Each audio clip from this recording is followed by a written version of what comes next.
राम राम जी। आत्म मंथन में आपका स्वागत है। अब मैं आपको नवरात्रों के बारे में बताने वाली हूँ। वैसे तो आपको मेरी वीडियो मिल गई होगी जिसके अंदर सारा समय लिखा हुआ है, यानी कि कब कब कौन कौन सा नवरात्र है, क्या क्या माँ को भोग लगाने हैं और कौन से रंग के आपने कपड़े पहनने। देखो, सबसे पहले ये चीज़ ध्यान रखना कि नीले मतलब बहुत डार्क ब्लू और उसके बाद ब्लैक, ठीक है, इनको थोड़ा सा अवॉइड करना है। जहाँ जिस दिन माता के लिए मैंने नीला लिख के आपको दिया हुआ है, बस उसी दिन ही आपने नीला जो है पहनना है। या माँ के वस्त्र आप बदलते हैं रोज़ रोज़ तो आप वो बदल सकते हैं, ठीक है। उन्हीं कलर्स को जो है आप यूज़ कर सकते हैं, ठीक। अब ये तो मैंने आपको बता दिया 26 तारीख से लेके 5 अक्टूबर तक जो हैं नवरात्र रहने वाले हैं, ठीक। यहाँ 9 दिन का मतलब है, नवरात्र का मतलब ही अपने आप में है 9 रात्रियाँ, ठीक है। लेकिन जो गृहस्थ होते हैं वो लोग सुबह सुबह अर्ली मॉर्निंग जो है वो घट स्थापना कर लेंगे, ठीक है। घट स्थापना का टाइम मुहूर्त भी बता देती हूँ आपको,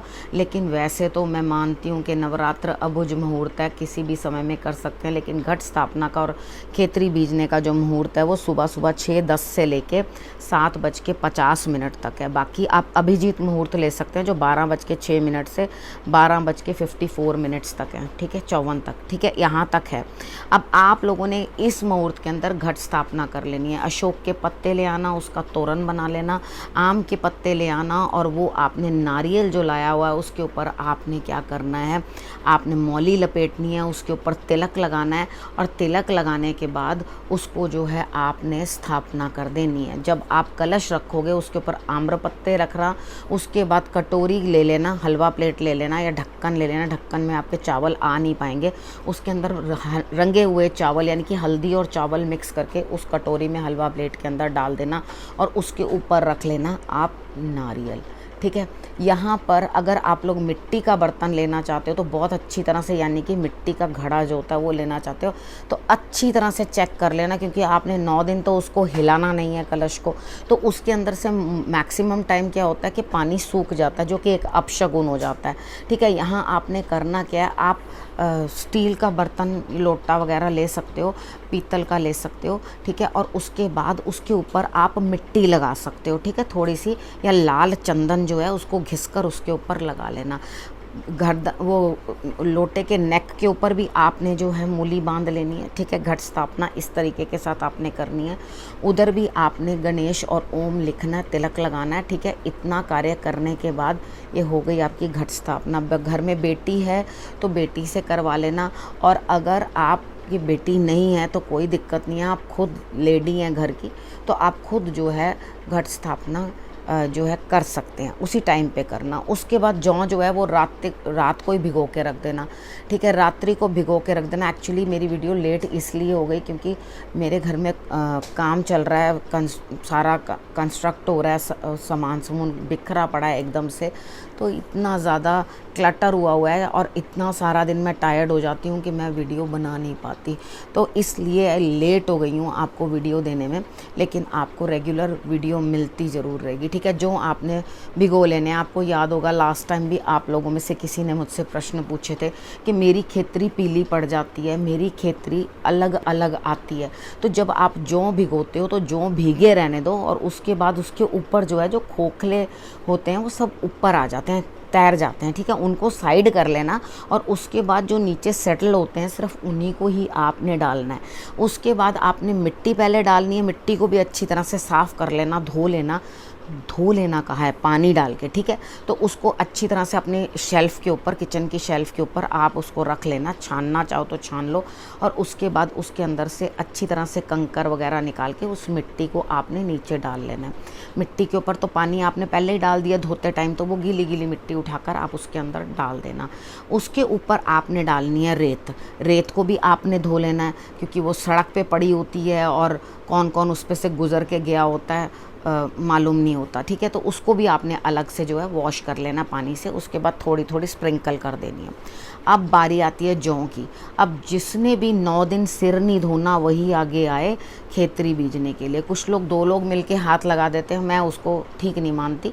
जिसने भी खेतरी बीजनी है एक उसका ध्यान रखेगा, और उसके बाद जो भी खेतरी के लिए करेगा वो सिर नहीं धोएगा। जेंट्स के लिए ये चीज़ नहीं है, क्योंकि उन लोगों के सिर तो बाल बहुत छोटे होते हैं। जो रेगुलर वो काम करते हैं उनके लिए कोई दिन नहीं होता, कोई वार नहीं होता, ठीक है।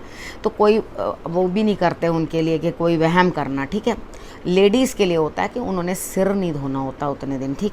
तो यहाँ पर आपने खेतरी जो है अपनी बीज ली।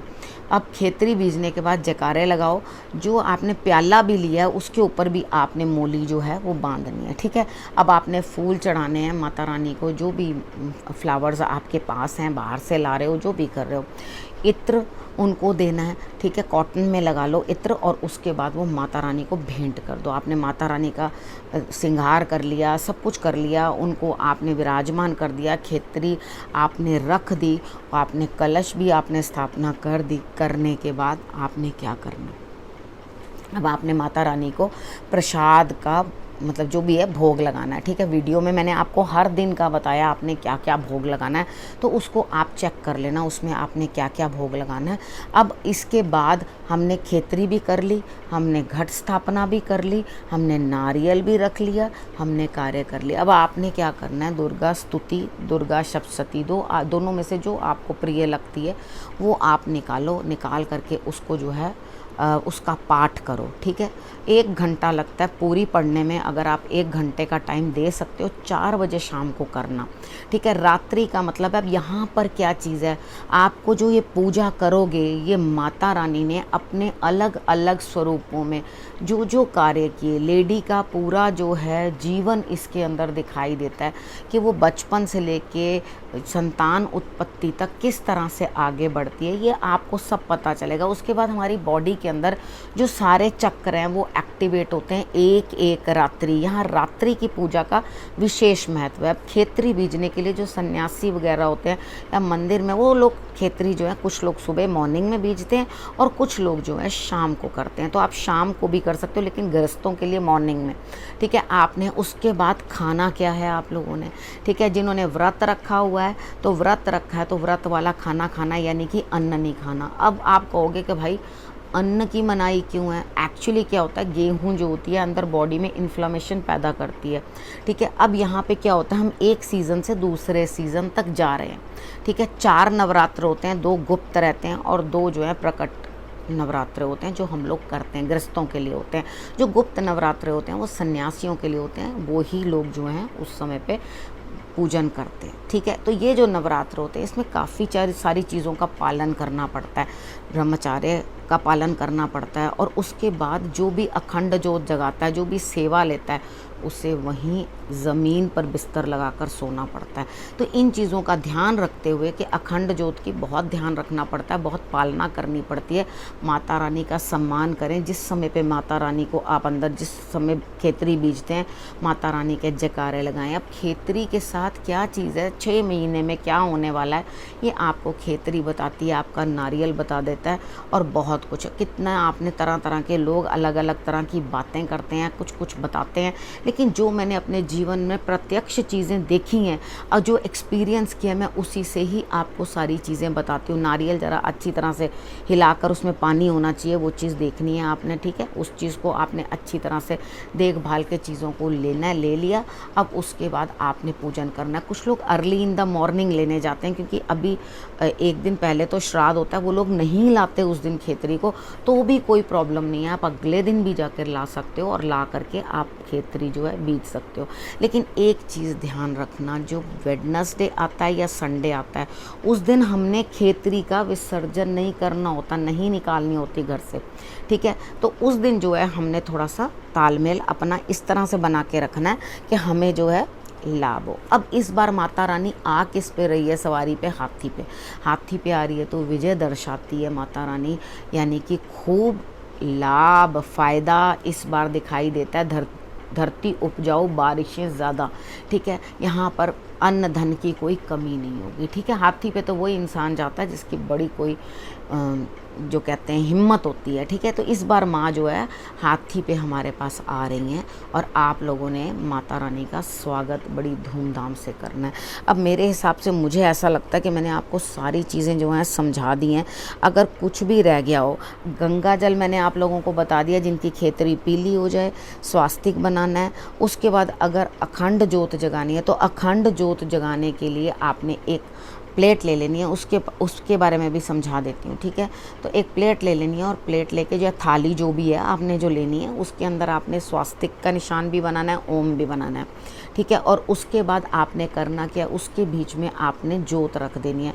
अब जोत के ऊपर से, अखंड जोत के ऊपर से ऐसे करके नहीं लेते हम लोग, आरती करते हैं तो सब ऐसे ऐसे करने लगते हैं ना, उसके ऊपर से नहीं लेते। माता रानी उसमें खुद विराजमान होके बैठ जाती हैं, तो माता रानी के सर पे आशीर्वाद नहीं दिया जाता, ठीक है।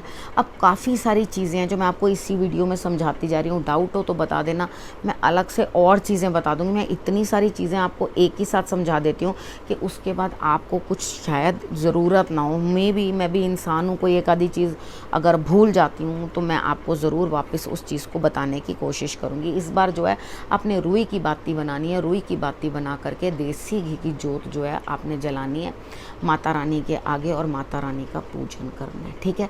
इतना आप लोगों ने कर लेना है जो मैंने आपको बताया है। आपके लिए नवरात्रे बहुत शुभ हों। अगर बीच में कुछ भी डाउट होगा, कुछ भी आप पूछोगे, मैं आपको छोटी छोटी वीडियोज़ और करके बता दूंगी जिसके अंदर आपको सारी चीज़ें समझा दूंगी। होपफुली मैंने सब कुछ आपको समझा दिया है। अब जो पहला नवरात्र होता है वो माँ शैलपुत्री का है, ठीक है। इसके बारे में भी मैं आपको नेक्स्ट वीडियो में बताती हूँ, तो उसके अंदर आप सब समझ लेना कि आखिर क्या होता है, ठीक है।